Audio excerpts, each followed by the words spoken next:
Following the recent court case where Axel Rudakubana pleaded guilty, Nigel Farage, the leader of Reform UK, has publicly addressed the situation, shedding light on the scrutiny he faced last year for questioning whether Rudakubana was known to law enforcement. Farage pointed out that he was barred from raising this inquiry in the House of Commons, highlighting the constraints placed on political discourse regarding sensitive ongoing cases. In the wake of that horrendous murder of those 3 girls in Southport last summer, just 24 hours afterwards, there was a huge amount of speculation about who the suspected murderer was. I put out this video and I asked this basic question. I have to say there are 1 or 2 questions.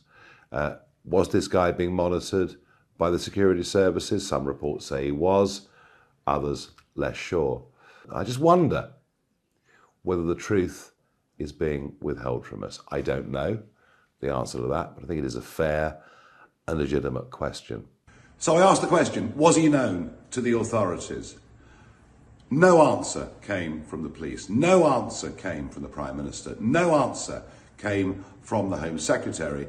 And for daring to ask a question that the public deserved to know and should have known, and actually had they known, might have stopped much of the online speculation that led to rioting on the scale that we saw. No, nothing was forthcoming at all. I was even told I wasn't allowed to ask a question in the House of Commons about the identity of this man and whether he was known.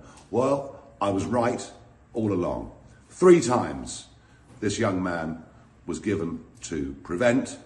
They clearly haven't acted correctly. It seems that other members of his family knew what his intentions were, and we have had one of the worst cover-ups I think I've ever seen in my lifetime. I was completely vilified for daring to ask these questions. This is 2-tier policing. This is 2-tier governmental approach to who lives in this country. It is an outrage, and I can tell you, actually, I'm angrier today than I've been at any point since those horrendous murders.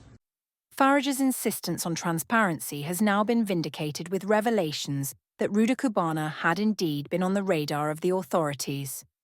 It has come to light that Rudakubana was referred to the Prevent Counter-Terrorism programme not once, but at least 3 times, due to his alarming interest in school shootings and mass violence.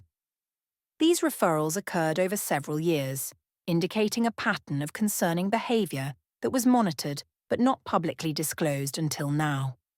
In his statement, Farage emphasised that his scepticism and calls for openness were justified, stating, "I was right all along." This admission serves as a critique of the initial handling of information by both the government and the authorities, suggesting a need for more openness in such critical matters to prevent public speculation and ensure accountability. Farage's comments reflect a broader discussion on the balance between protecting ongoing legal proceedings and the public's right to know, especially in cases involving public safety and potential terrorism links.